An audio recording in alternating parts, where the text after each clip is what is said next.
ଉପଦେଶକ କହୁଛନ୍ତି ଯେ ଏଇ ପୃଥିବୀରେ କୌଣସି ନୂତନ ବିଷୟ ବୋଲି ଆଉ କିଛି ନାହିଁ, ଯାହା ପୁରାତନ, ଯାହା ସବୁ ଥିଲା ତାହା ହିଁ ହଉଛି, ନୂଆ ବୋଲି କିଛି ନାହିଁ। ତାଙ୍କ ମତରେ ସବୁ ଅସାର ବୋଲି କହୁଛନ୍ତି, କିନ୍ତୁ ତଥାପି ଜିରିମିୟ ଯେତେବେଳେ ତାଙ୍କ ବିଳାପୀ ଗୀତରେ 3 ଅଧ୍ୟାୟ 22-23 ପଦରେ ଲେଖୁଛନ୍ତି, ସେ କହୁଛନ୍ତି ଯେ କୌଣସି ବିଷୟ ଯଦି ନୂଆ ନାହିଁ ଏ ପୃଥିବୀରେ ବୋଲି ଆପଣ କହୁଛନ୍ତି, କିନ୍ତୁ ଗୋଟିଏ ବିଷୟ ସବୁବେଳେ ନୂଆ ଅଛି, ଯୋଉଟା ହଉଛି ତାଙ୍କର ଦୟା। ଆଉ ତାଙ୍କ ଦୟା ସକାଶୁ ଆମେ କେବେ ବିନଷ୍ଟ ହେଇନାହୁଁ। ତାଙ୍କର କରୁଣା କେବେ ଶେଷ ହୁଏ ନାହିଁ, ସେ ସବୁ ପ୍ରତି ପ୍ରଭାତରେ ନୂତନ। ଆମେ ଦେଖୁଥିଲୁ ଯେ କୌଣସି ବିଷୟ ନୂତନ ନାହିଁ କହୁଥିବା ସ୍ଥଳରେ ଉପଦେଶକ ଏଇଠି ଜିରିମିୟ କହୁଛନ୍ତି ଯେ ନାଇଁ ନାଇଁ, କୌଣସି ବିଷୟ ନୂତନ ନଥିଲେ ମଧ୍ୟ ଗୋଟିଏ ବିଷୟ ସବୁବେଳେ ନୂଆ ଭାବରେ ନୂଆ ରୂପରେ ଆମମାନଙ୍କ ମଧ୍ୟରେ ଉପସ୍ଥିତ ହୁଏ, ଆଉ ସେଇଟା ହଉଛି ସଦାପ୍ରଭୁଙ୍କ କରୁଣା, ସେଇଟା ହଉଛି ସଦାପ୍ରଭୁଙ୍କ ଦୟା। ଯୋଉ ହେତୁରୁ, ଯୋଉ ଅନୁଗ୍ରହ ହେତୁରୁ, ଯୋଉ ଦୟା ସକାଶୁ ଆମମାନେ ବିନଷ୍ଟ ହେଇନାହୁଁ, ଆମମାନେ ସଂଗୃହୀତ ଲୋକମାନଙ୍କ ମଧ୍ୟରେ ଅଛୁ, ସଂରକ୍ଷିତ ଲୋକମାନଙ୍କ ମଧ୍ୟରେ ଅଛୁ। ଆଉ ପ୍ରଭୁ ଆମମାନଙ୍କୁ କହୁଛନ୍ତି ଯେ ଯୋଉମାନେ ପ୍ରଭୁଙ୍କର ଯୋଉମାନେ ପ୍ରଭୁଙ୍କର ଭରସାରେ ଥାନ୍ତି, ପ୍ରଭୁଙ୍କର ଅନ୍ୱେଷଣରେ ଥାନ୍ତି, ପ୍ରଭୁଙ୍କର ଅପେକ୍ଷାରେ ଥାନ୍ତି, ପ୍ରଭୁଙ୍କ ପରିତ୍ରାଣର ପ୍ରତ୍ୟାଶାରେ ରୁହନ୍ତି, ଆଉ ପ୍ରଭୁ ନିଶ୍ଚିତ ସେମାନଙ୍କ ପକ୍ଷରେ ମଙ୍ଗଳମୟ ପରମେଶ୍ୱର ଅଟନ୍ତି।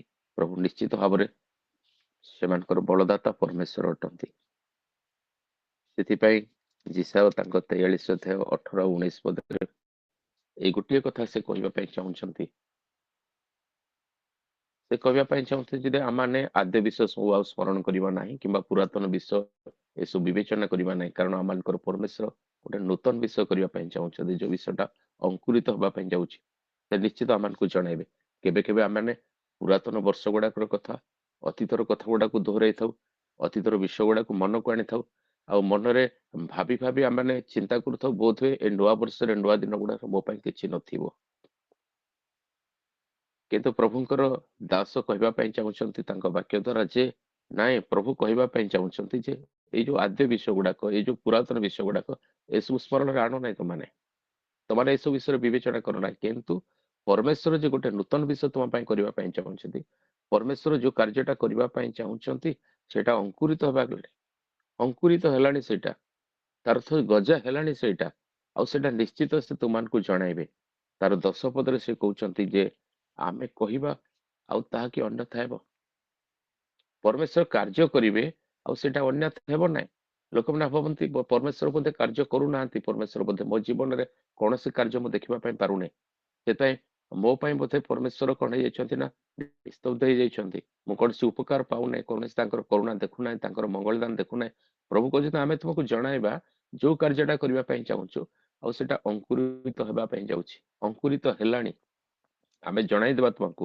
ଆଉ ସେଟାର ତାର 10 ପଦରେ ସେ କହିବା ପାଇଁ ଚାହୁଁଛନ୍ତି ଯେ ଆମେ କାର୍ଯ୍ୟ କରିବା ଆଉ କିଏ ତାହା ଅନ୍ୟଥା କରିବ। ଯେତେବେଳେ ପରମେଶ୍ୱର କାର୍ଯ୍ୟ କରିବା ପାଇଁ ଚାହିଁବେ ଆମ ଜୀବନରେ, ଆମ ପରିବାରରେ, ଆମ ମଣ୍ଡଳୀରେ, କୌଣସି ଲୋକ ତାକୁ ଅନ୍ୟଥା କରିପାରିବେ ନାହିଁ ପରମେଶ୍ୱରଙ୍କ କାର୍ଯ୍ୟକୁ।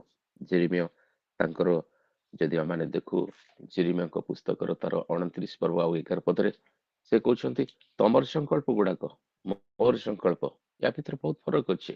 ଯାହା ସଂକଳ୍ପ ମୁଁ ତୁମ ପାଇଁ କରିଛି ମୁଁ ଜାଣିଛି, ଯାହା ଯୋଜନା ମୁଁ ତୁମ ପାଇଁ କରିଛି ସେଇଟା ମୁଁ ଜାଣିଛି।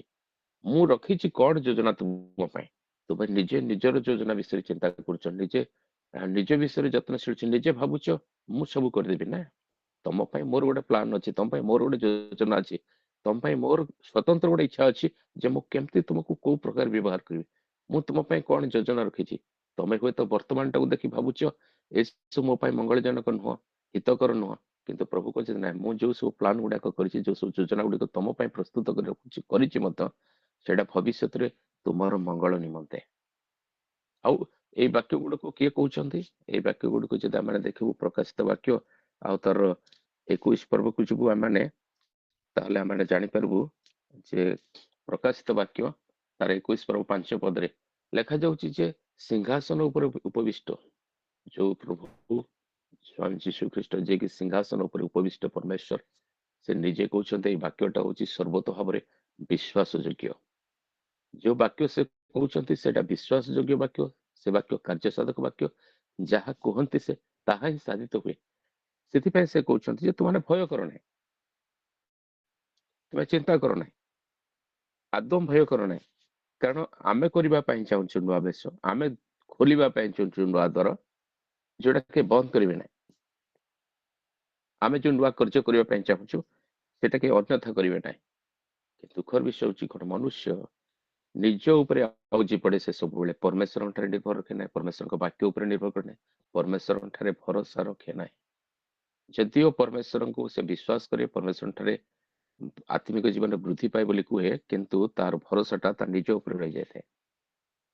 ସେଥିପାଇଁ ଯେତେବେଳେ ହିତୋପଦେଶର ତାର ଆମେ ଦେଖୁ, ହିତୋପଦେଶକୁ ଯାଉ, ଆଉ ହିତୋପଦେଶରେ ଆମେ ଯେତେବେଳେ ଦେଖୁ ଯେ ତାର 3 ପର୍ବ ତାର 5 ପଦରେ, ତୁମେ ମାନେ ନିଜର ଯେତେ ଭଲ ସୁବିବେଚନା ଥାଉ ନା କାହିଁକି ତା ଉପରେ ଆଉଜି ପଡ ନାହିଁ ବୋଲି ସେ କହୁଛନ୍ତି। ଆମେ ନିଜର ଶକ୍ତି ଉପରେ, ନିଜର ସାମର୍ଥ୍ୟ ଉପରେ, ନିଜର ବିବେଚନା ଉପରେ, ନିଜ ଉପରେ ବେଶୀ ନିର୍ଭରଶୀଳ ହେଇଯାଉ, ପରମେଶ୍ୱରଙ୍କ ବାକ୍ୟ ଉପରେ ନୁହଁ, ପରମେଶ୍ୱରଙ୍କଟା ନୁହଁ, ପରମେଶ୍ୱରଙ୍କ ମାନେ ପରମେଶ୍ୱରଙ୍କୁ ଯେତେ ଗଭୀର ଭାବରେ ତାଙ୍କ ଉପରେ ଆଉଜି ପଡିବା କଥା ଆମେ ପଡିନଥାଉ।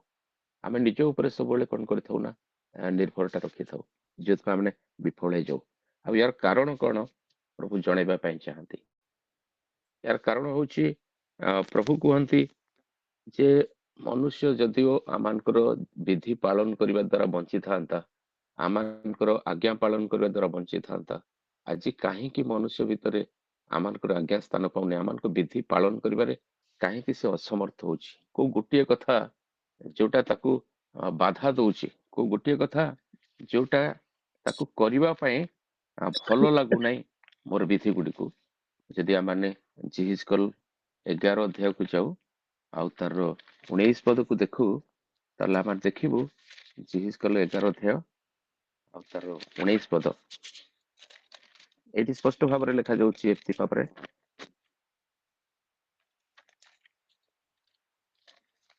ଦୟାକରି ମୋ ସହିତ ଆପଣ ମାନେ ବି ଆଡେଇ ପାରିବେ। ଜିହିଜକଲ 11 ଅଧ୍ୟାୟ 19 ପଦ, ଆଉ ସେଠି ଏମିତି ଲେଖାଯାଉଛି, ଆଉ ଆମ୍ଭେ ସେମାନଙ୍କୁ ଏକ ଚିତ୍ତ ଦେବା ଓ ଆମେ ତୁମମାନଙ୍କ ଅନ୍ତରରେ ଏକ ନୂତନ ଆତ୍ମା ସ୍ଥାପନ କରିବା ଓ ଆମେ ସେମାନଙ୍କ ମାଂସରୁ ପ୍ରସ୍ତରମୟ ହୃଦୟ ଦୂର କରିବା ଓ ସେମାନଙ୍କୁ ମାଂସମୟ ହୃଦୟ ଦେବା। ତହିଁରେ ସେମାନେ ଆମର ବିଧି ମତେ ଆଚରଣ କରିବେ ଓ ଆମର ନିୟମ ସବୁ ମାନ୍ୟ କରି ପାଳନ କରିବେ। ପୁଣି ସେମାନେ ଆମର ଲୋକ ହେବେ ଓ ଆମେ ସେମାନଙ୍କର ପରମେଶ୍ୱର ହେବା। ପରମେଶ୍ୱର ସେଇ ପରମେଶ୍ୱର ଅନାଦି କାଳରୁ ଯିଏ ଅଛନ୍ତି, ଅନନ୍ତ କାଳ ପର୍ଯ୍ୟନ୍ତ ସେ ଆମମାନଙ୍କର ପରମେଶ୍ୱର। ସେ ପର୍ବତ ଗଣର ଉତ୍ପତ୍ତି ପୂର୍ବରୁ ଆମମାନଙ୍କର ପରମେଶ୍ୱର, ତାଙ୍କର ପରିବର୍ତ୍ତନ ହିଁ ନାହିଁ। ସେ ପରମେଶ୍ୱର କହୁଛନ୍ତି ଯଦିଓ ଆଜି ଆମେ ତାଙ୍କ ଆଜ୍ଞା ପାଳନରୁ ବିରତ ହେଇଛୁ, ତାଙ୍କ ବାକ୍ୟ ଶୁଣିବାର ବିରୋଧ ହେଉଛୁ, ତାଙ୍କର ବିଧି ପାଳନ କରିବାର ବିରୋଧ ହେଉଛୁ, ତାର ଗୋଟିଏ କାରଣ ହଉଛି କଣ, ଯେ ଆମମାନଙ୍କର ଚିତ୍ତ କଠିନ ହେଇଯାଇଛି, ଆମମାନଙ୍କ ହୃଦୟ କଠିନ ହେଇଯାଇଛି, ଆମମାନଙ୍କ ହୃଦୟ ପଥର ହେଇଯାଇଛି। ଆମମାନଙ୍କର ଏଇ ପ୍ରସ୍ତରମୟ ହୃଦୟଟାକୁ, ସେଟାକୁ ସେ କଣ କରିବେ, ତା ଭିତରୁ ନା ପ୍ରସ୍ତରମୟ ହୃଦୟଟାକୁ ସେ ଦୂର କରିଦେବେ ଆଉ ସେ ମାଂସମୟ ହୃଦୟ କରିବେ। କିପରି? ନା ସେ ତାଙ୍କର ଆତ୍ମା ସ୍ଥାପନ କରିବା ଦ୍ୱାରା, ପବିତ୍ର ଆତ୍ମାକୁ ଆମମାନଙ୍କ ମଧ୍ୟରେ ଦେବା ଦ୍ୱାରା ଆମମାନଙ୍କ ହୃଦୟ ଭିତରର, ଆମମାନଙ୍କର ମାଂସମୟ ହୃଦୟ ଭିତରର ଯୋଉ ସମସ୍ତ ପ୍ରସ୍ତର ଗୁଡାକ ସେଟାକୁ ସେ ଦୂର କରିଦେବେ। କାରଣ ପଥରଟା ମତେ ଟାଣ କରିଦଉଛି, ପଥରଟା ମତେ ବୁଦ୍ଧି ପାଇବାରେ ସାହାଯ୍ୟ କରୁନାହିଁ। ଆପଣ ଯଦି ଦ୍ରାକ୍ଷା କ୍ଷେତ୍ରରେ ଡିମ୍ବୁରି ଗଛର ଉପାଖ୍ୟାନକୁ ଶୁଣିଥିବେ ଭଲରେ, ତାହେଲେ ଆପଣ ଜାଣୁଥିବେ ସେଠି ଗୋଟିଏ କଥା ଅଛି, ଯେତେବେଳେ କୃଷକ କହୁଛନ୍ତି, ଦ୍ରାକ୍ଷା କ୍ଷେତ୍ରର ମାଲିକ କହୁଛନ୍ତି ଯେ ମାଳିକୁ ଯେ ଏଇ ଗଛଟାକୁ ଉପାଡ଼ିକି ଫୋପାଡ଼ି ଦିଅ, ତାର କାରଣ ହଉଛି କଣ ନା ଏଇ ଗଛଟାକୁ ମୁଁ ଦେଖୁଛି 3 ବର୍ଷ ହେଲା ଯେ ସେ ଫଳ ଫଳୁ ନାହିଁ, ମୁଁ ଯୋଉ ଉଦ୍ଦେଶ୍ୟରେ ତାକୁ ଆଣିଲି, ରୋପଣ କଲି, ସେ ମୋର ଉଦ୍ଦେଶ୍ୟକୁ, ସେ ମୋର ଯୋଜନାକୁ ସଫଳ କରୁନାହିଁ। ଦ୍ୱିତୀୟ ବିଷୟ ହଉଛି ସେ ନିଜେ ତ ବଢୁନାହିଁ, କିନ୍ତୁ ନିଜ ଫଳ ଫଳୁନାହିଁ, କିନ୍ତୁ ତାର ଯୋଉ ଶାଖା ଅଛି, ତାର ଯୋଉ ଛାୟା ଅଛି, ସେଥିରେ ଅନ୍ୟ ଗଛ ମାନେ ମଧ୍ୟ ବଢି ପାରୁନାହାନ୍ତି, ଆଉ ଭୂମିକୁ ସେ କଣ କରୁଛି ନା ଅକର୍ମଣ୍ୟ କରିଦଉଛି। ସେଥିପାଇଁ ତାଙ୍କର କ୍ରୋଧ ପ୍ରକାଶ ପାଉଛି ସେ ବୃକ୍ଷ ବିଷୟରେ ଯେ ଗଛଟାକୁ ଉପାଡ଼ିକି ଫୋପାଡ଼ି ଦିଅ। କିନ୍ତୁ ଧନ୍ୟ ପରମେଶ୍ୱର ପ୍ରଭୁ ଯୀଶୁଙ୍କୁ କୋଟି କୋଟି ପ୍ରଣାମ କରୁଛୁ, ଆମେ ମହିମା କରୁଛୁ, ଆମେ ପିତାଙ୍କ ନିକଟରେ ସେ ବିନତି କରୁଛନ୍ତି, କାକୁତି ହଉଛନ୍ତି ଯେ ନାଇଁ ପ୍ରଭୁ, ଏଇ ଗୋଟିଏ ବର୍ଷ ଆପଣ ତାକୁ କଣ କରିଦିଅନ୍ତୁ, ଛାଡି ଦିଅନ୍ତୁ। ଏଇ ଗୋଟିଏ ବର୍ଷ ଛାଡିବା ଦ୍ୱାରା ମୁଁ କିଛି କରିବି ତା ଜୀବନରେ କଣ ନା ମୁଁ ପ୍ରଥମେ ତା ଚାରିପଟ ଖୋଳିଦେବି ଆଉ ସେ ପଥର ଗୁଡାକୁ ମୁଁ ହଟାଇଦେବି। ତାର ଅର୍ଥ ହଉଛି ଆମମାନଙ୍କର ଆତ୍ମିକ ଜୀବନରେ ଫଳ ଧାରଣ କରିବାରେ ଯୋଉ ଅକ୍ଷମତା ଗୁଡାକ ଅଛି ତାର ମୂଳ କାରଣ ହଉଛି ଯେ ଆମକୁ ପଥର କଣ କରିଛି ନା ଟାଣ କରିଦେଇଛି। ଆମମାନଙ୍କ ଜୀବନ ଟାଣ ହେଇଯାଇଛି, ଆମମାନଙ୍କ ହୃଦୟ ଟାଣ ହେଇଯାଇଛି। ଆମେ ବାକ୍ୟ ଉପରେ ନିର୍ଭର ହେଇପାରୁନାହୁଁ, ଈଶ୍ୱରଙ୍କ ବାକ୍ୟକୁ ପ୍ରେମ କରିପାରୁନାହୁଁ। ଆଜି ଆମମାନଙ୍କ ଭିତରେ ଆହ୍ଲାଦ ନାହିଁ, ଯେହେତୁ ବାକ୍ୟକୁ ଆମେ ତୁଚ୍ଛ କରିଦଉଛୁ। ବାକ୍ୟ ପ୍ରତି ଯୋଉ ସମର୍ପିତ ଭାବ ରହିବା କଥା, ବାକ୍ୟ ପ୍ରତି ଯୋଉ ଆମମାନଙ୍କର ଖୁସି ରହିବା କଥା, ଆମୋଦ ରହିବା କଥା, ଯୋଉଟା ଗୀତ ରଚକ ଯେମିତି କହୁଛନ୍ତି ତାଙ୍କ ବ୍ୟବସ୍ଥାରେ ମୋର ଆମୋଦ, ମୁଁ ଦିବାରାତ୍ର ଧ୍ୟାନ କରେ, ସେଇଟା ରହୁନାହିଁ। ସେଥିପାଇଁ ସେ କହୁଛନ୍ତି ଯେ ଏଇ ପ୍ରସ୍ତାବ ଗୁଡାକୁ ମୁଁ କାଢିଦେବି, ତାକୁ କୋଉଠି ଖୁସାଇ ଦେବି, ବାହାର କରିଦେବି ଏଗୁଡାକୁ। ତାପରେ ତାଙ୍କର ପବିତ୍ର ଆତ୍ମା, ତାଙ୍କର ସେ ବାକ୍ୟ ସବୁ ସେ ଦେବେ। ଯଦି ମୁଁ ଫଳ ଫଳୁଛି ଭଲ, ନହେଲେ ସେ ଦଣ୍ଡ ଦିଅନ୍ତି ନାହିଁ। ଯୀଶୁ ଖ୍ରୀଷ୍ଟ କାହାକୁ କେବେ ଦଣ୍ଡ ଦେଇନାହାନ୍ତି ଆଉ ଦିଅନ୍ତି ନାହିଁ, କାରଣ ସେ କହିଲେ ଯେପରି କଣ ହେବେ ନା ତାଙ୍କ ଦ୍ୱାରା ମାନେ ପରିତ୍ରାଣ ପାଇବା। ସେଥିପାଇଁ ସେ କହିଲେ ମୁଁ ସେବା ପାଇବା ପାଇଁ ଆସିନାହିଁ, ସେବା କରିବା ପାଇଁ ଆଉ ଅନେକଙ୍କ ମୁକ୍ତିର ମୂଲ୍ୟ ସ୍ୱରୂପ ମୁଁ ପ୍ରାଣ ଦେବା ପାଇଁ ଆସିଛି। ସେ ପ୍ରାଣ ଦେବା ପାଇଁ ଆସିଥିଲେ, ସେଥିପାଇଁ ସେ ଅନୁରୋଧ କରୁଛନ୍ତି ଯେ ତାକୁ ରହିବା ପାଇଁ ଦିଅନ୍ତୁ ଗୋଟିଏ ବର୍ଷ। ଇତିମଧ୍ୟରେ ଏଇ ଅନୁଗ୍ରହରେ ଯୋଉ ବର୍ଷଟି, ଅନୁଗ୍ରହରେ ଯୋଉ ଦିନ ଗୁଡିକ ମୋ ଜୀବନରେ ସେ ଯୋଡି ଦଉଛନ୍ତି, ଏଇ ଦିନ ଗୁଡିକରେ ମୋ ପାଇଁ ସେ କିଛି କରିବା ପାଇଁ ଚାହୁଁଛନ୍ତି। ଆତ୍ମିକ ଜୀବନରେ ବୃଦ୍ଧି ପାଇବା ପାଇଁ, ମୁଁ ଆତ୍ମିକ ଭାବରେ ଫଳ ଫଳିବା ପାଇଁ ସବୁ ପ୍ରଚେଷ୍ଟା ସେ କରିବା ପାଇଁ ଚାହାନ୍ତି ମୋ ଜୀବନରେ। ଯେଉଁ ସମସ୍ତ ଅସଜଡ଼ା ବିଷୟ ଗୁଡିକ ଅଛି ମୋ ଜୀବନରେ, ଯାହା ସବୁ ମୋର ଜୀବନକୁ ଟାଣ କରିଦଉଛି, ମୁଁ ନତ ହେଇପାରୁନି, ନମ୍ର ହେଇପାରୁନାହିଁ, ବ୍ୟବହୃତ ହେଇପାରୁନି ପରମେଶ୍ୱରଙ୍କ ହସ୍ତରେ, ପରମେଶ୍ୱର ସେଟାକୁ ସଜାଡି ଦେବା ପାଇଁ ଚାହୁଁଛନ୍ତି ତାଙ୍କ ପୁତ୍ର ଯୀଶୁଙ୍କ ଦ୍ୱାରା। ଆଉ ଯୀଶୁ ଖ୍ରୀଷ୍ଟଙ୍କ ଅନୁଗ୍ରହ ହେତୁ ସେ ଆମମାନଙ୍କୁ ଏ ବର୍ଷରେ ରଖିଛନ୍ତି। ଆଉ ସେ ଇଚ୍ଛା କରୁଛନ୍ତି କଣ, ଆମେ ପୁରୁଣା ହେଇକି ଆଉ ରହିବା ନାହିଁ, ପୁରୁଣା ବିଷୟ ଗୁଡିକ ଆଉ ଭାବିବା ନାହିଁ, ପୁରୁଣା ବିଷୟ ଗୁଡିକ ଆଉ ଆଲୋଚନାରେ ଆଣିବା ନାହିଁ, କାରଣ ଆମ ପରମେଶ୍ୱର ଆମ ପାଇଁ ଗୋଟେ ନୂଆ ବିଷୟ କରିବା ପାଇଁ ଚାହୁଁଛନ୍ତି। ଆଉ ସେ କାର୍ଯ୍ୟଟା ସେ ଆରମ୍ଭ କରିଦେଇଛନ୍ତି। ଆଉ ସେ କହୁଛନ୍ତି ଏଇଟା ମୁଁ କରିଛି, ଆଉ ଏଇଟା କେହି ଅନ୍ୟଥା କରିପାରିବେ ନାହିଁ। ଆଉ ଏଇଟା ମୁଁ ଏପରି ଭାବରେ କରୁଛି ଯେ ମୁଁ ଜାଣିଛି କଣ କରିବା ପାଇଁ ଚାହୁଁଛି, ମୋର ଯୋଜନାଟା କଣ ମୁଁ ଜାଣିଛି, ଯାହା ପ୍ରସ୍ତୁତ କରିଛି ମୁଁ ତୁମ ପାଇଁ, ଆଉ ସେଇଟା ଭବିଷ୍ୟତରେ ତୁମର ମଙ୍ଗଳ ପାଇଁ। ଯଦିଓ ସେ ଜାଣିଛନ୍ତି ଗଛ ଗୁଡାକ ମୂଳରେ କୁରାଢି ଲାଗିକି ଅଛି, ତାର ଅର୍ଥ ହଉଛି ଦଣ୍ଡ ଲାଗିକି ଅଛି। ଯଦିଓ ସେ ଅବାଧ୍ୟ ହବ, ଫଳ ଫଳିବ ନାହିଁ, ତାହେଲେ ଉପାଡି ଦିଆଯିବ। କିନ୍ତୁ ତଥାପି ସେ କଣ କରୁଛନ୍ତି ନା ତାଙ୍କର ଅନୁଗ୍ରହ ହେତୁ ଆମମାନଙ୍କୁ ଏଇ ଦିନ ଗୁଡାକରେ ରଖିଛନ୍ତି, ଧରି ରଖିଛନ୍ତି। ଇଚ୍ଛା କରୁଛନ୍ତି ଆମେ ଯେମିତି ତାଙ୍କ ପାଇଁ ଫଳ ଫଳିବା, ଆତ୍ମିକ ଜୀବନରେ ବୃଦ୍ଧି ପାଇବା। ପ୍ରଭୁ ଯେମିତି ଆମ ଜୀବନ ଗୁଡିକ ଦ୍ୱାରା ଗୌରବାନ୍ୱିତ ହେବେ, ପ୍ରଭୁ ଯେମିତି ଆମ ଜୀବନ ଗୁଡିକ ଦ୍ୱାରା ମହିମାନ୍ୱିତ ହେବେ। ସେଥିପାଇଁ ସେ କହୁଛନ୍ତି ଯେ ପ୍ରସ୍ତରମୟ ଏଇ ଯୋଉ ହୃଦୟଟା ଟାଣ ହେଇଯାଇଛି ଆମମାନଙ୍କର, ଏଇ ମାଂସମୟ ହୃଦୟ ଭିତରୁ ସେ ପ୍ରସ୍ତରକୁ ସେ କାଢିକି ଫୋପାଡି ଦେବେ। ସେ ଗୋଟେ ନୂତନ ଆତ୍ମା ସ୍ଥାପନ କରିବେ, ପବିତ୍ର ଆତ୍ମା ଆମମାନଙ୍କ ମଧ୍ୟରେ ଅଧିଷ୍ଠାନ କରାଇବେ, ଯଦ୍ୱାରା ଆମମାନେ କଣ କରିପାରିବୁ ନା ତାଙ୍କର ବ୍ୟବସ୍ଥାକୁ ମାନିପାରିବୁ, ତାଙ୍କ ବ୍ୟବସ୍ଥାକୁ ପାଳିପାରିବୁ, ତାଙ୍କ ନିୟମ ଅନୁସାରେ ଚାଲିପାରିବୁ। ଦିନ ଥିଲା ଗାଲାତୀୟ ମଣ୍ଡଳୀର ଲୋକମାନେ ଯେତେବେଳେ ପ୍ରଥମେ ସୁସମାଚାର ଶୁଣିଲେ, ଯେତେବେଳେ ପ୍ରଥମେ ପାଉଲଙ୍କୁ ସେମାନେ ଦେଖିବାକୁ ପାରିଲେ, ଯଦିଓ ପାଉଲ ଶରୀରରେ ଦୁଃଖ ଭୋଗ କରୁଥିଲେ, ତାଙ୍କ ଜୀବନରେ କଷ୍ଟ ଥିଲା, ତାଙ୍କ ଦୁର୍ବଳତାକୁ କିନ୍ତୁ ସେମାନେ ସହ୍ୟ କରିଥିଲେ। ସେମାନେ ତାଙ୍କୁ ଗୋଟେ ଦୂତ ପରିକା ଗ୍ରହଣ କରୁଥିଲେ, ପାଉଲଙ୍କୁ ଭାବୁଥିଲେ ସତେ ଯେମିତି ସେ ଖ୍ରୀଷ୍ଟ। ସେଥିପାଇଁ ତାଙ୍କ ବାକ୍ୟକୁ ଶୁଣିଲେ, ଆନନ୍ଦିତ ମନରେ ତାକୁ ଗ୍ରହଣ କଲେ। ଆଉ ଖାଲି ଆନନ୍ଦିତ ମନରେ ତାଙ୍କ ବାକ୍ୟକୁ ଗ୍ରହଣ କଲେ ତାହା ନାହିଁ, ସେମାନେ ଖ୍ରୀଷ୍ଟଙ୍କ ସୁସମାଚାର ଶୁଣି ସେମାନେ ଈଶ୍ୱରଙ୍କୁ ବିଶ୍ୱାସ କରିବା ପାଇଁ ଲାଗିଲେ। କିନ୍ତୁ ବର୍ତ୍ତମାନ ଏମିତି ଗୋଟେ ପରିସ୍ଥିତି ଆସିଛି ଗାଲାତୀୟ ମଣ୍ଡଳୀର, ଆଉ ଯେତେବେଳେ ସେମାନେ କଣ କରୁଛନ୍ତି ନା ଖ୍ରୀଷ୍ଟଙ୍କ ଠାରୁ ବିମୁଖ ହେଇଯିବା ପାଇଁ ଲାଗୁଛନ୍ତି। ପାଉଲ ସେଥିପାଇଁ ତାର 4:14 ଲେଖୁଛନ୍ତି ଯେ ତାଙ୍କର ଅସୁସ୍ଥତା ବିଷୟରେ ଲେଖୁଛନ୍ତି। ପାଉଲ ନିଜେ କହୁଛନ୍ତି ଯେ ମୁଁ ଯେତେବେଳେ ଅସୁସ୍ଥ ଥିଲି, ମୁଁ ଯେତେବେଳେ ତୁମ ନିକଟକୁ ଯାଇଥିଲି ସୁସମାଚାର ନେଇକି, ସେତେବେଳେ ତୁମମାନେ କଣ କରୁଥିଲ ନା ଆନନ୍ଦରେ ମତେ ଗ୍ରହଣ କରିଥିଲ। 15-16 ପଦରେ ପଚାରୁଛନ୍ତି ପ୍ରଶ୍ନ, ତେବେ ତୁମାନଙ୍କର ସେ ଆନନ୍ଦ କାହିଁ? ସେ ଆନନ୍ଦଟା ଆଉ ଦେଖିବାକୁ ପାରୁନାହାନ୍ତି। ସେ ପ୍ରଥମେ ଆରମ୍ଭରେ ସୁସମାଚାର ଶୁଣି ସେମାନେ ଯୋଉ ଆନନ୍ଦ ଅନୁଭବ କରୁଥିଲେ, ଯୋଉ ଖୁସି ଥିଲା, ସେ ଖୁସି ଆଉ ନାହିଁ। ଅନ୍ୟ ଭାଷାରେ ପାଉଲ କହିବା ପାଇଁ ଚାହୁଁଛନ୍ତି ଯେ ଗାଲତୀ ମାନେ ସେମାନଙ୍କର ସ୍ୱାଧୀନତାକୁ ହରାଇ ଦେଇଛନ୍ତି। ପରିତ୍ରାଣର ଯୋଉ ଆନନ୍ଦ ଥିଲା ତାଙ୍କ ଭିତରେ ସେ ଆନନ୍ଦ ଆଉ ନାହିଁ। ଦିନେ ସେମାନେ ଆନନ୍ଦପୂର୍ଣ୍ଣ ଜୀବନ ଯାପନ କରୁଥିଲେ, ସ୍ୱାଧୀନ ଜୀବନ ଯାପନ କରୁଥିଲେ, କିନ୍ତୁ ଶୈତାନ ବର୍ତ୍ତମାନ କଣ କରିଛି, ସେମାନଙ୍କଠାରୁ ତାଙ୍କ ଆନନ୍ଦ ହରଣ କରି ନେଇଛି, ତାଙ୍କ ସ୍ୱାଧୀନତାକୁ ହରଣ କରି ନେଇଛି। କାହିଁକି? ତାର କେତେ ଗୁଡିଏ କାରଣ ଅଛି।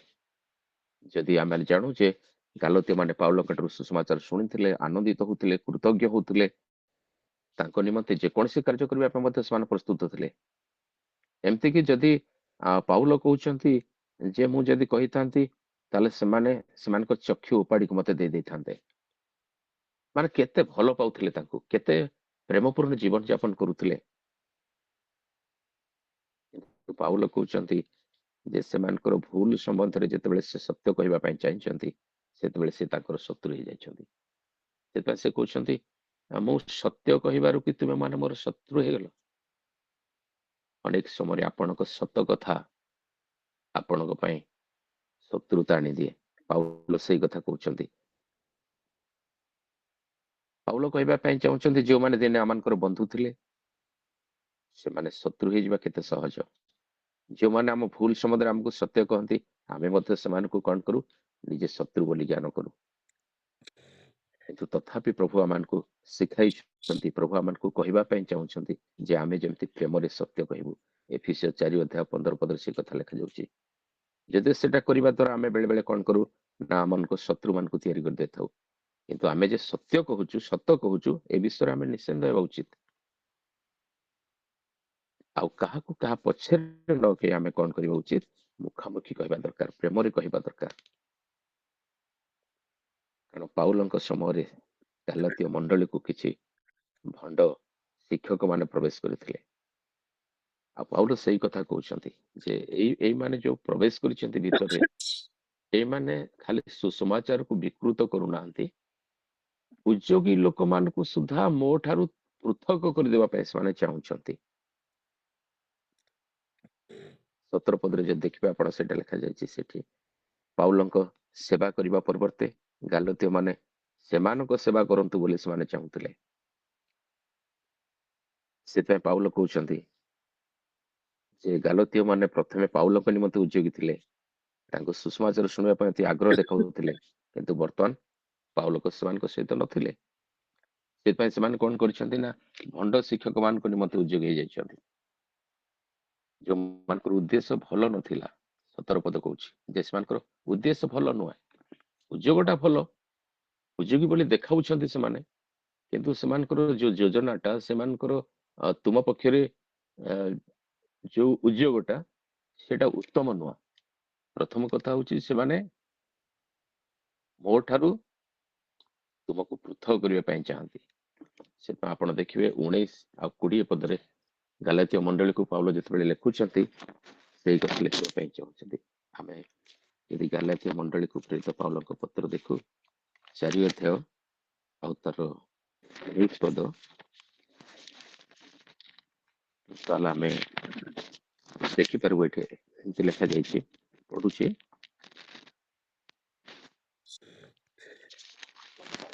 ଗାଲାତୀ 4:18। ସେମାନେ ତ ତୁମାନଙ୍କ ବିଷୟରେ ଉଦ୍ୟୋଗୀ, କିନ୍ତୁ ଭଲ ଅଭିପ୍ରାୟ ନୁହେଁ, ବରଂ ତୁମାନେ ଯେପରି ସେମାନଙ୍କ ବିଷୟରେ ଉଦ୍ୟୋଗୀ ହୁଅ, ଏଥି ନିମନ୍ତେ ସେମାନେ ତୁମାନଙ୍କୁ ମୋ ଠାରୁ ପୃଥକ କରିବା ପାଇଁ ଇଚ୍ଛା କରୁଛନ୍ତି। ଗାଲାତୀୟ ମଣ୍ଡଳୀର ଲୋକମାନେ ଦିନେ ଯୋଉମାନେ ପାଉଲଙ୍କ ପାଇଁ କଣ କରୁଥିଲେ, ଉଦ୍ୟୋଗୀ ଥିଲେ, ଏପରିକି ପାଉଲଙ୍କୁ ନିଜର ଚକ୍ଷୁ ଉପାଡ଼ିକି ଦେଇଦେବା ପାଇଁ ଇଚ୍ଛା କରୁଥିଲେ। ପାଉଲଙ୍କୁ ଦେବତୁଲ୍ୟ, ପାଉଲଙ୍କୁ ଖ୍ରୀଷ୍ଟ ତୁଲ୍ୟ, ପାଉଲଙ୍କୁ ଦୂତ ସ୍ୱରୂପ କଣ କରୁଥିଲେ, ଗ୍ରହଣ କରୁଥିଲେ। ଆଜି କିନ୍ତୁ ପାଉଲଙ୍କ ଅନୁପସ୍ଥିତିରେ ସେମାନେ କଣ କରିଛନ୍ତି, ପାଉଲଙ୍କ ଠାରୁ ବିମୁଖ ହେଇଯାଉଛନ୍ତି। ଖାଲି ବିମୁଖ ହଉନାହାନ୍ତି, ଅନ୍ୟମାନେ କିଛି ଆସି ସେମାନଙ୍କୁ ଭ୍ରାନ୍ତ ଶିକ୍ଷା ଦଉଛନ୍ତି, ଅନ୍ୟମାନେ କିଛି ଆସି ସେମାନଙ୍କୁ ବିକୃତ ସୁସମାଚାର କହୁଛନ୍ତି, ଯୋଉଥିପାଇଁ ସେମାନେ ପାଉଲଙ୍କ ଠାରେ ଉଦ୍ୟୋଗୀ ହେବା ପରିବର୍ତ୍ତେ ସେମାନେ ପାଉଲଙ୍କୁ ଛାଡି ସେଇ ଭ୍ରାନ୍ତ ଶିକ୍ଷକ ମାନଙ୍କ ଠାରେ ଉଦ୍ୟୋଗୀ ହଉଛନ୍ତି। ତ ପାଉଲ ସେଇ କଥା କହୁଛନ୍ତି। ପ୍ରଥମ କଥା ସେ କହୁଛନ୍ତି ଯେ ତମେ ମାନେ ଯେମିତି ତାଙ୍କ ବିଷୟରେ ଉଦ୍ୟୋଗ, ସେଟା ସେମାନେ ଚାହାନ୍ତି। ପାଉଲଙ୍କ ଠାରୁ ସେମାନଙ୍କୁ ସେ ପୃଥକ କରିବା ପାଇଁ ଚାହୁଁଛନ୍ତି ବୋଲି ସେ କହୁଛନ୍ତି। ସେଥିପାଇଁ ପାଉଲ କହୁଛନ୍ତି 18 ପଦରେ ଯେ ମୁଁ ତୁମମାନଙ୍କ ସହିତ ଥିବା ସମୟରେ ନୁହଁ, କିନ୍ତୁ ସବୁ ସମୟରେ ଯେମିତି ଉତ୍ତମ ବିଷୟରେ ଉଦ୍योଗୀ ହବ ସେଇଟା ମୁଁ ଚାହୁଁଛି ଯେ କେବଳ ମୁଁ ଥିଲାବେଳେ ଯେ ମତେ ଦେଖାଇବା ପାଇଁ ମୁଁ ଥିଲାବେଳେ ମତେ ସନ୍ତୁଷ୍ଟ କରିବା ପାଇଁ ତୁମେ ଜୀବନ ଯାପନ କର ସେଇଟା ମୁଁ ଚାହୁଁନାହିଁ ବା ମୋ ପ୍ରତି ସମର୍ପିତ ଭାବ ଦେଖାଅ ସେଇଟା ମୁଁ ଚାହୁଁନାହିଁ ମୁଁ ନଥିଲା ବେଳେ ସୁଦ୍ଧା ତୁମେ ସେମିତି ଯେ ଉଦ୍योଗୀ ହବ ସେଇଟା ମୋର ଇଚ୍ଛା ଉତ୍ତମ ବିଷୟରେ ଉଦ୍योଗୀ ହବ ସେଇଟା ମୋର ଇଚ୍ଛା। ତାପରେ 19 ପଦରେ ସେ ଅତି ସୁନ୍ଦର ଭାବରେ ସେ ପଦ କହୁଛନ୍ତି ସେ କହୁଛନ୍ତି ଏ ମୋର ପିଲାମାନେ ଯେ ପର୍ଯ୍ୟନ୍ତ ତୁମମାନଙ୍କ ଠାରେ ଖ୍ରୀଷ୍ଟ ମୂର୍ତ୍ତିମାନ ହୋଇନାହାନ୍ତି ସେ ପର୍ଯ୍ୟନ୍ତ ତୁମମାନଙ୍କ ସକାଶେ ମୁଁ ପୁନର୍ବାର ପ୍ରସବ ବେଦନାରେ ବ୍ୟଥିତ ହେଉଛି। ଆଉ ଥରେ ଗୋଟେ ପ୍ରସବ ବେଦନାରେ ସେ ବ୍ୟଥିତ ହଉଛନ୍ତି ବୋଲି କହୁଛନ୍ତି ପାଉଲ। ଗୋଟେ ମା ଯେମିତି ପିଲାଟିକୁ ଜନ୍ମ କରିବା ପୂର୍ବରୁ ପ୍ରସବ ବେଦନା ଦେଇକି ଯାଇଥାଏ କଷ୍ଟ ଦେଇକି ଯାଇଥାଏ ଆଉ ପିଲାଟି ଜନ୍ମ ହେଲା ପରେ ସେ ଖୁସି ହେଇଥାଏ ପାଉଲ ସେଇ କଥା କହୁଛନ୍ତି ପ୍ରଥମେ ଯେତେବେଳେ ମୁଁ ସୁଷମାଚାର ନେଇକି ତୁମମାନଙ୍କ ନିକଟକୁ ଯାଇଥିଲି ଗୋଟେ ମା ଉପରେ ଯାଇଥିଲି ଗୋଟେ ମାଙ୍କ ସଦୃଶ୍ୟ କିନ୍ତୁ ବର୍ତ୍ତମାନ ପୁଣି ଆଉ ଥରେ ମୁଁ କଣ କରୁଛି ନା ପ୍ରସବ ବେଦନାରେ ବ୍ୟଥିତ ହେଉଛି ଆ କାରଣ ହଉଛି କଣ ନା ଗାଲାତୀୟ ମାନେ ସୁଷମାଚାରରୁ ଫେରି ଯାଇଛନ୍ତି ଆଉ ଥରେ ସେମାନଙ୍କୁ ସୁଷମାଚାରରେ କଣ କରିବାକୁ ହେବ ନା ଜନ୍ମ ହେବାକୁ ପଡିବ। ପାଉଲଙ୍କ ମୁଖ୍ୟ ଲକ୍ଷ୍ୟ ହଉଛି ଏଇଟା ଯେ ଯେମିତି ଗାଲାତୀୟ ମାନଙ୍କ ଠାରେ ଖ୍ରୀଷ୍ଟ ମୂର୍ତ୍ତିମାନ ହେଇପାରନ୍ତି ଆଉ ଏଇଟା ପ୍ରତ୍ୟେକ ପାଳକଙ୍କର ପ୍ରତ୍ୟେକ ଉତ୍ତମ ପାଳକଙ୍କର ପ୍ରତ୍ୟେକ ପ୍ରଚାରଙ୍କର ଲକ୍ଷ୍ୟ ହେବା ଉଚିତ ଯେ ଯେମିତି ଖ୍ରୀଷ୍ଟ ବିଶ୍ୱାସୀ ମାନଙ୍କ ଜୀବନରେ କଣ ହୁଅନ୍ତି ମୂର୍ତ୍ତିମାନ ହୁଅନ୍ତି। ଯେମିତି ଗୋଟେ ଛୋଟ ପିଲାଟା ଜନ୍ମ ନ ହେବା ପର୍ଯ୍ୟନ୍ତ ତା ମା ପ୍ରସବ ବେଦନାରେ କଷ୍ଟ ପାଉଛି ତାର ପ୍ରସବ ବେଦନା ବନ୍ଦ ହୁଏ ନାହିଁ ଅବିରତ ପ୍ରସବ ବେଦନାଟା ଲାଗିଥାଏ ପେନ୍ ଟା ହଉଥାଏ ତା ଭିତରେ ଭିତରେ ଯେପର୍ଯ୍ୟନ୍ତ ପିଲାଟା ଜନ୍ମ ହେଇନାହିଁ ପାଉଲ କହୁଛନ୍ତି ସେମିତି ମୋ ଭିତରେ ସେ ପୀଡାଟା ହଉଛି ମୋ ଭିତରେ ସେ ଦରଦଟା ଅଛି ମୋ ଭିତରେ ସେ କଷ୍ଟଟା ହଉଛି ଗୋଟିଏ ବିଷୟ ଦେଖିବା ପାଇଁ ଯେ ଯେମିତି ଖ୍ରୀଷ୍ଟ ତୁମମାନଙ୍କ ମଧ୍ୟରେ ମୂର୍ତ୍ତିମାନ ହୁଅନ୍ତି ତୁମମାନଙ୍କ ଠାରେ ଖ୍ରୀଷ୍ଟ ମୂର୍ତ୍ତିମାନ ନ ହେବା ପର୍ଯ୍ୟନ୍ତ ଆମମାନଙ୍କ ଠାରେ ଖ୍ରୀଷ୍ଟ ମୂର୍ତ୍ତିମାନ ହବାର ଅର୍ଥ ହଉଛି କଣ ଯେ ତାଙ୍କ ଆତ୍ମା ମାଧ୍ୟମରେ ଆମଠାରେ ଯେମିତି ଖ୍ରୀଷ୍ଟ ବାସ କରିବେ। ରୋମି ତାର 8 ଅଧ୍ୟାୟ 10-11 ପଦରେ ଲେଖା ହେଇଛି ଆଉ ଏହାର ଅର୍ଥ ହଉଛି କଣ ଯେ ଖ୍ରୀଷ୍ଟଙ୍କ ପ୍ରତିମୂର୍ତ୍ତିର ଅନୁରୂପ ହେବା ଯୋଉଟା ରୋମି 8:29 ଆଉ ଦ୍ୱିତୀୟ କରନ୍ଥୀୟ 3:18 ଲେଖାଯାଇଛି ଆଉ ତାର ଅର୍ଥ ହଉଛି ଯେ ଖ୍ରୀଷ୍ଟଙ୍କ ପୂର୍ଣ୍ଣତାର ପରିମାଣ ଅନୁସାରେ ଯେମିତି ଆମେ ପରିପକ୍ୱ ହବା ଆଜି ଆମମାନଙ୍କ ଜୀବନରେ ଖ୍ରୀଷ୍ଟୀୟ ଆଚରଣ ଗୁଡିକ ଖ୍ରୀଷ୍ଟୀୟ ସ୍ୱଭାବ ଗୁଡିକ ଖ୍ରୀଷ୍ଟୀୟ ଜୀବନର ଯୋଉ ଲକ୍ଷଣ ଗୁଡିକ ଦେଖାଯାଉନାହିଁ ପାଉଲ କହୁଛନ୍ତି ଏତେ ଶୀଘ୍ର କେମିତି ସେମାନେ ବିମୁଖ ହେଇଯାଇଛନ୍ତି ଏତେ ଶୀଘ୍ର କେମିତି ଯୋଉ ସୁଷମାଚାର ଶୁଣିଥିଲେ ମୋ ଠାରୁ ସେଇ ସୁଷମାଚାରରୁ ସେମାନେ କେମିତି ଦୂରକୁ ଚାଲି ଯାଉଛନ୍ତି କୋଉ ବିଷୟ ଗୁଡିକ ଆମମାନଙ୍କୁ ଖ୍ରୀଷ୍ଟଙ୍କ ଠାରୁ ଖ୍ରୀଷ୍ଟଙ୍କ ବାକ୍ୟରୁ ଖ୍ରୀଷ୍ଟଙ୍କର ଏଇ ସମସ୍ତ ଅନୁକରଣରୁ ବିମୁଖ କରିଦଉଛି। ପାଉଲ ଚିନ୍ତାରେ ପଡି ଯାଉଛନ୍ତି ଦିନ ତ ଥିଲା ଭଲ ଥିଲା ଉଦ୍ୟୋଗୀ ଥିଲେ ଦିନ ଥିଲା ମୋ ପାଇଁ ସବୁ କିଛି କରିବା ପାଇଁ ଚାହୁଁଥିଲେ ଏବେ ମୋ ପାଇଁ ଏତେ ହତାଦର କାହିଁକି ଏତେ ନିରାଦର କାହିଁକି କାହିଁକି ସେମାନେ ଆନନ୍ଦ କରିପାରୁନାହାନ୍ତି ମତେ ଦେଖିଲେ ତାର କାରଣଟା ସେ ଖୋଜିକି ଦେଖୁଛନ୍ତି ଯେ କିଛି ଲୋକମାନେ ଅଛନ୍ତି ସେମାନେ ଏ ଦିନ ଗୁଡାକରେ କଣ କରୁଛନ୍ତି ମଣ୍ଡଳୀରୁ ମଣ୍ଡଳୀକୁ ପୃଥକ କରିବା ପାଇଁ ଚାହୁଁଛନ୍ତି ବିଶ୍ୱାସୀ ମାନଙ୍କ ଠାରୁ ବିଶ୍ୱାସୀ ମାନଙ୍କୁ ପୃଥକ କରିବା ପାଇଁ ଚାହୁଁଛନ୍ତି ପାଳକଙ୍କ ଠାରୁ ମେଷ ମାନଙ୍କୁ ବିଚ୍ଛିନ୍ନ କରିବା ପାଇଁ ଚାହୁଁଛନ୍ତି ସେମାନେ ନିଜ ଆଡକୁ ଆକର୍ଷଣ କରିବା ପାଇଁ ଚାହାନ୍ତି ସେମାନେ ସ୍ମୃତି ମଧୁର କଥା କହିକି ହୁଏତ ଆକର୍ଷଣ କରିପାରନ୍ତି ସେମାନେ ବିଭିନ୍ନ ପ୍ରକାର ଅନ୍ୟାନ୍ୟ ବିଷୟ ଗୁଡାକ ଦେଖାଇ ମଧ୍ୟ ସେମାନଙ୍କୁ ଆକୃଷ୍ଟ କରିବା ପାଇଁ ଚାହାନ୍ତି ଯେ ସେ ତୁମ ବିଷୟରେ ଉଦ୍ୟୋଗୀ ନୁହନ୍ତି ଆମେ ତୁମ ବିଷୟରେ ଉଦ୍ୟୋଗୀ ସେ ତୁମର ଯତ୍ନ ନିଅନ୍ତି ନାହିଁ ଆମେ ତୁମର ଯତ୍ନ ନେବୁ ତ ସେତେବେଳେ ସୁଦ୍ଧା ଯେମିତି ବିଶ୍ୱାସୀ ମାନେ କଣ ନୁହନ୍ତି ଭ୍ରାନ୍ତ ନ ହୁଅନ୍ତି କାରଣ ପାଉଲ ସ୍ପଷ୍ଟ ଭାବରେ କହିଦଉଛନ୍ତି ଯେ ସେମାନେ କଣ ନୁହନ୍ତି ଉତ୍ତମ ବିଷୟରେ ତୁମମାନଙ୍କର ଉଦ୍ୟୋଗୀ ନୁହନ୍ତି ସେମାନେ କେବଳ ସେମାନଙ୍କର ଲକ୍ଷ୍ୟ ଗୋଟେ ଯେ ମୋ ଠାରୁ ସେମାନେ କଣ କରିଦେବେ ନା ପୃଥକ କରିଦେବେ କାହିଁକି ତା ବିଷୟରେ ସେ ଲେଖିବା ପାଇଁ ଚାହିଁଛନ୍ତି ଯେ ଏଇ ଗାଲତୀୟ ମଣ୍ଡଳୀର ଲୋକମାନେ ବର୍ତ୍ତମାନ କଣ କରିଛନ୍ତି ନା ଖ୍ରୀଷ୍ଟଙ୍କ ଠାରୁ ବିମୁଖ ହେବାରେ ଲାଗିଛନ୍ତି ଅନ୍ୟ ସୁଷମାଚାରରେ ଆସକ୍ତ ହେବା ପାଇଁ ଲାଗିଛନ୍ତି ଯୋଉ ସୁଷମାଚାର ପାଉଲ କହିଥିଲେ ଯୋଉ ସୁଷମାଚାରକୁ ଶୁଣି ସେମାନେ ପ୍ରଭୁଙ୍କ ଠାରେ ବିଶ୍ୱାସ କରିଥିଲେ ଆଉ ସେଇ ବିଶ୍ୱାସଟା ନାହିଁ ସେମାନଙ୍କର ବିଶ୍ୱାସ ମତରୁ ସେମାନେ କଣ କରୁଛନ୍ତି ନା ଦୂରକୁ ଆଜି ଅନେକ ଜାଗାରେ ଅନେକ ସ୍ଥାନରେ ଆମେ ଦେଖୁଛୁ କେବଳ ଓଡିଶାରେ ନୁହଁ ସାରା ଭାରତରେ ବିଶ୍ୱାସୀ ମାନେ ଭ୍ରାନ୍ତ ହେବା ପାଇଁ ଲାଗିଛନ୍ତି ମୂଳ ବିଷୟ ପ୍ରଭୁଙ୍କ ଠାରେ ଲାଗିକି ରହିବା ବିଷୟ ପ୍ରଭୁଙ୍କ ସୁଷମାଚାର ଯାହା ସେମାନେ ଶୁଣିଥିଲେ ସେଥିରୁ ସେମାନେ ବିମୁଖ ହେବାରେ ଲାଗିଛନ୍ତି। ମଣ୍ଡଳୀ ବୃଦ୍ଧି ପାଉନାହିଁ।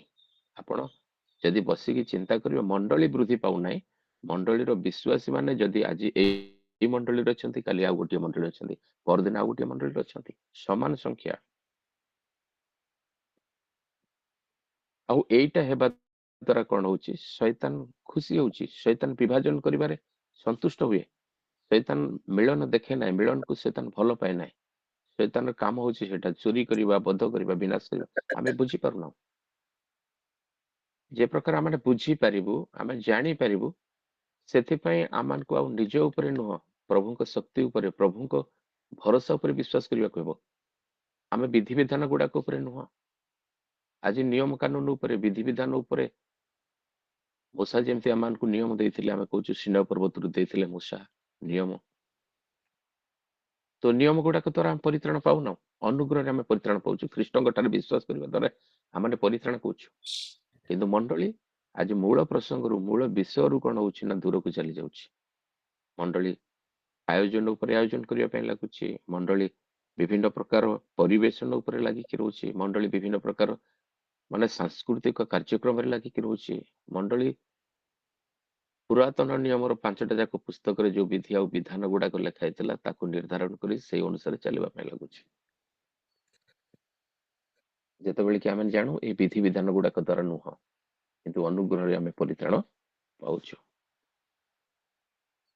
ଏଇ ବିଧାନ ଗୁଡାକ ଦ୍ୱାରା ମନୁଷ୍ୟ କାହିଁକି ଚାଲିବା ପାଇଁ ଲାଗେ, ଯଦି ଆପଣ ଦେଖିବେ ସେଠି ଗାଲାତିୟ ମଣ୍ଡଳକୁ ପାଉଲ ଅତି ସୁନ୍ଦର ଭାବରେ ବୁଝାଇ ଦଉଛନ୍ତି।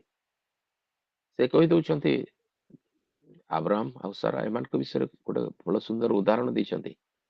ଯଦିଓ ପ୍ରଭୁ ପ୍ରତିଜ୍ଞା କରୁଛନ୍ତି ଗୋଟେ ପ୍ରତିଜ୍ଞାନ୍ତ ସନ୍ତାନ ଦେବେ ତାଙ୍କୁ, ତାଙ୍କର ଉତ୍ତରାଧି ହେବାର ନିମନ୍ତେ, ପ୍ରଭୁଙ୍କ ସେ ପ୍ରତିଜ୍ଞା ଉପରକୁ ଭରସାଟା ତୁଟି ଯାଉଛି ସେମାନଙ୍କର। ସେମାନେ ଅପେକ୍ଷା କରି ପାରୁନାହାନ୍ତି, ମନରେ ଭାବୁଛନ୍ତି ଏତେ ବିଳମ୍ବ ହେଲାଣି, 90 ବର୍ଷ ହେଲାଣି, ସାରାକୁ କେମିତି ହବ, ଅସମ୍ଭବ ବିଷୟ ଏଇଟା, ହେବ ନାହିଁ। ସେଥିପାଇଁ ସେମାନେ ନିଜର କୌଶଳ, ନିଜର ଯୋଜନା, ନିଜର ଜ୍ଞାନ, ନିଜର ବୁଦ୍ଧି ଉପରେ ଆଉଜି ପଡୁଛନ୍ତି ଯେ ଆମେ କଣ କରିବା, ଆମେ ନିଜେ ଗୋଟେ ସନ୍ତାନ ଉତ୍ପନ୍ନ କରିବା, ଆମ ଶାରୀରିକ ଭାବରେ, ଦୈହିକ ଭାବରେ ଆମେ ଗୋଟେ ପିଲାକୁ ତିଆରି କରିବା। ଈଶ୍ୱରଙ୍କ ଭରସା, ଈଶ୍ୱରଙ୍କ ଯୋଜନା, ଈଶ୍ୱରଙ୍କ ଠାରୁ ବିଚ୍ଛିନ୍ନ ହେବା ବିଷୟଟା ନାଇଁ, ଈଶ୍ୱରଙ୍କ ଠାରୁ ପୃଥକ, ଆମର ସ୍ୱତନ୍ତ୍ର ଯୋଜନା, ଆମର ସ୍ୱତନ୍ତ୍ର ଇଚ୍ଛା। ଈଶ୍ୱର ବୋଧେ ପାରୁନାହାନ୍ତି, ଈଶ୍ୱର କହିଲେ କିନ୍ତୁ ବୋଧେ ଭୁଲି ଯାଇଛନ୍ତି କରିବା ପାଇଁ, ଆମେ କରିବା। ଏଟା ହେଲା ନିଜ ଉପରେ ନିର୍ଭର, ନିଜର ଜ୍ଞାନ ଉପରେ, ନିଜର ବୁଦ୍ଧି ଉପରେ ନିର୍ଭର। ସେଥିପାଇଁ ଶାରୀରିକ ଫଳ ହିଁ ଉତ୍ପନ୍ନ କରିବ ନା, ଆଉ ଅଲଗା ବିଷୟ ଉତ୍ପନ୍ନ ହେବ ନାହିଁ। ଯୋଉଥିପାଇଁ ଇସ୍ମାଇଲ ତ୍ୟାତ ହେଲା, ହାଗାରାକୁ ସେ ବିବାହ କଲେ। ସେଟା କୁହାଯାଉଛି ଯେ ସେଟା ପ୍ରଥମ ନିୟମ ସ୍ୱରୂପ ଗୋଟେ ଥିଲା, ସେଟା ଦାସତ୍ୱର ନିୟମ ସ୍ୱରୂପ ଥିଲା। ସେଠାରେ ଦାସତ୍ୱ ଆଡକୁ ଆମମାନଙ୍କୁ ନେଇଯାଏ। ଆମେ ପ୍ରାଥମିକ ବିଷୟ ଗୁଡାକ, ଦୁର୍ବଳ ବିଷୟ ଗୁଡାକୁ, ଯୋଉଗୁଡାକୁ ଦିନେ ପରିତ୍ୟାଗ କରିଦେଇଥିଲୁ, ଆଉ ଥରେ କେମିତି ସେ ଆଡକୁ ଆକୃଷ୍ଟ ହେଇକି ଦୌଡି ଯାଉଛୁ। ଦିନେ ଜଗତର ବିଧିବିଧାନ ଗୁଡାକରୁ, ଜଗତର ପ୍ରାଥମିକ ବିଷୟ ଗୁଡାକରୁ ଆମମାନେ ପୃଥକ ହେଇକି ଖ୍ରୀଷ୍ଟଙ୍କ ଆଡକୁ ଆସୁଥିଲୁ, ଖ୍ରୀଷ୍ଟଙ୍କ ଅନୁକରଣ କରୁଥିଲୁ। ଏବେ ପୁଣି ଆଉ ଥରେ କେମିତି ସେଇ ଦୁର୍ବଳ, ଅକିଞ୍ଚନ ପ୍ରାଥମିକ ବିଷୟ ଆଡକୁ ଫେରି ଯାଉଛୁ। ଆପଣ ମଣ୍ଡଳୀକୁ ଦେଖନ୍ତୁ, ବର୍ତ୍ତମାନ ମଣ୍ଡଳୀ କୁଆଡକୁ ଯାଉଛି। ଦିନେ ଯୋଉ ଦୁର୍ବଳ ବିଷୟ ଗୁଡାକ, ଯୋଉ ଅକିଞ୍ଚନ ବିଷୟ ଗୁଡାକ, ଯୋଉଗୁଡାକ ପରିତ୍ୟାଗ କରିକି ସେମାନେ ଆସୁଥିଲେ, ଆଜି ବେଶୀ ବିଧିବିଧାନ ମଣ୍ଡଳୀ ଗୁଡାକରେ, ଆଜି ବେଶୀ ନିୟମ କାନୁନ ମଣ୍ଡଳୀ ଗୁଡାକରେ, ଆଜି ବିଶେଷ ଦିନ ମଣ୍ଡଳୀ ଗୁଡାକରେ, ବିଶେଷ ପର୍ବ ମଣ୍ଡଳୀ ଗୁଡାକରେ, ବିଶେଷ ବାର, ବିଶେଷ ପ୍ରଥା, ବିଶେଷ ବେଶ, ବିଶେଷ ପରିଧାନ, ସବୁ ମଣ୍ଡଳୀ ଗୁଡାକରେ। କୋଉଠି ଲେଖାଯାଇଛି, କିଏ କହୁଛନ୍ତି ଏସବୁ କରିବା ପାଇଁ, କିନ୍ତୁ ତଥାପି ଆମେ ସେଗୁଡାକ ପ୍ରତି ଆକୃଷ୍ଟ ହଉଛୁ। କାରଣ କିଛି ଲୋକ ଆମମାନଙ୍କୁ ଭ୍ରାନ୍ତ କରୁଛନ୍ତି, କିଛି ଲୋକ ଆମମାନଙ୍କୁ ପ୍ରରୋଚିତ କରୁଛନ୍ତି, ଯୋଉଥିପାଇଁ ଆମେ ଆଉ ଥରେ ସେ ପ୍ରାଥମିକ ବିଷୟ ଆଡକୁ ଆକୃଷ୍ଟ ହେଇଯାଉଛୁ। ଏଇଟା ପାଉଲଙ୍କର ଇଚ୍ଛା ନୁହଁ, ଯେହେତୁ ଏଟା ପ୍ରଭୁଙ୍କର ଇଚ୍ଛା ନୁହଁ। ସେଥିପାଇଁ ପ୍ରଭୁ କହୁଛନ୍ତି ଆମେ ପ୍ରତିଜ୍ଞାନ୍ତ ସନ୍ତାନ, ଆମେ ଉତ୍ତରାଧିକାରୀ ଅଟୁ, ଯାହା ପ୍ରଭୁ ପ୍ରତିଜ୍ଞା କରିଛନ୍ତି।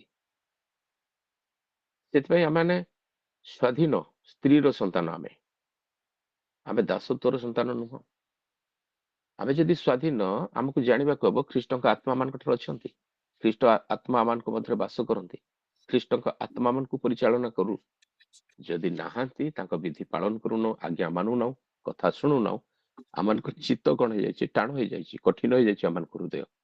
ଏବେ ସମୟ ଅଛି ଯେତେବେଳେ କି ସେ ଇଚ୍ଛା କରୁଛନ୍ତି ଆମମାନଙ୍କୁ ନୂତନ ଆତ୍ମା ଦେବେ, ସ୍ୱଚ୍ଛନ୍ଦ ଆତ୍ମା ଦେବେ, ଆମମାନଙ୍କୁ ତାଙ୍କ ଆତ୍ମା ଦେବା ଦ୍ୱାରା ଆମମାନଙ୍କ ଏଇ ମାଂସମୟ ଏଇ ହୃଦୟ ଭିତରୁ ଆମମାନଙ୍କ ପଥରଟା ବାହାରି ଯିବ।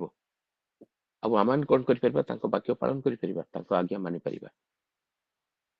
ପ୍ରଭୁ ସେ ଗୋଟିଏ କଥା ଚାହାନ୍ତି ଏ ନୂଆ ବର୍ଷର ପ୍ରାରମ୍ଭରୁ, ଯେ ଆମମାନେ ଯେମିତି ପୂର୍ବତନ ବିଷୟ ଗୁଡାକ, ପୁରାତନ ବିଷୟ ଗୁଡାକୁ ଆଉ ବିବେଚନା କରିବା ନାହିଁ, ମନରେ ଧରିବା ନାହିଁ।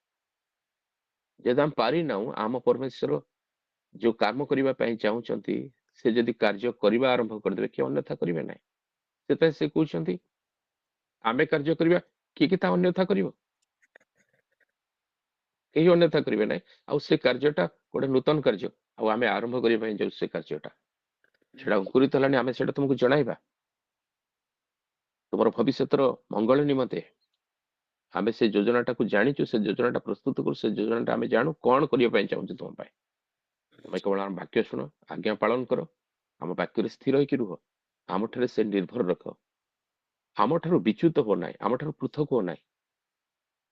ଯୋଉ ଶକ୍ତି ଗୁଡାକ, ଯୋଉ ବ୍ୟକ୍ତି ଗୁଡାକ, ଯୋଉ ଲୋକମାନେ ଆମ ଠାରୁ ତୁମକୁ ବିଚ୍ୟୁତ କରିବା ପାଇଁ ଚାହୁଁଛନ୍ତି, ଆମ ବାକ୍ୟ ଠାରୁ ତୁମକୁ ବିମୁଖ ହେବା ପାଇଁ ଚାହୁଁଛନ୍ତି, ଆମ ସୁଷମାଚାରରୁ ତୁମକୁ ଭିନ୍ନ କରିବା ପାଇଁ ଚାହୁଁଛନ୍ତି, ସେମାନେ ନଷ୍ଟ ହେଇଯିବେ। ସେମାନଙ୍କ ପଛରେ ଯାଉ ନାହିଁ, ସେମାନେ ତୁମ ବିଷୟରେ ଉଦ୍యోଗୀ ନୁହନ୍ତି।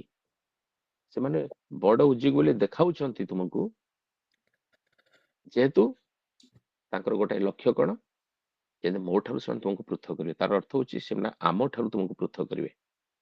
ଆଉ ଦ୍ୱିତୀୟ ବିଷୟ ହଉଛି କଣ, ସତ୍ୟ କହିବାଟା ଏତେ ସାଂଘାତିକ ଯେ ଆମେ କିଛି ସତ୍ୟ କହିବା ଦ୍ୱାରା ତୁମେ ଆମର ଶତ୍ରୁ ହେଇଯାଉଛ।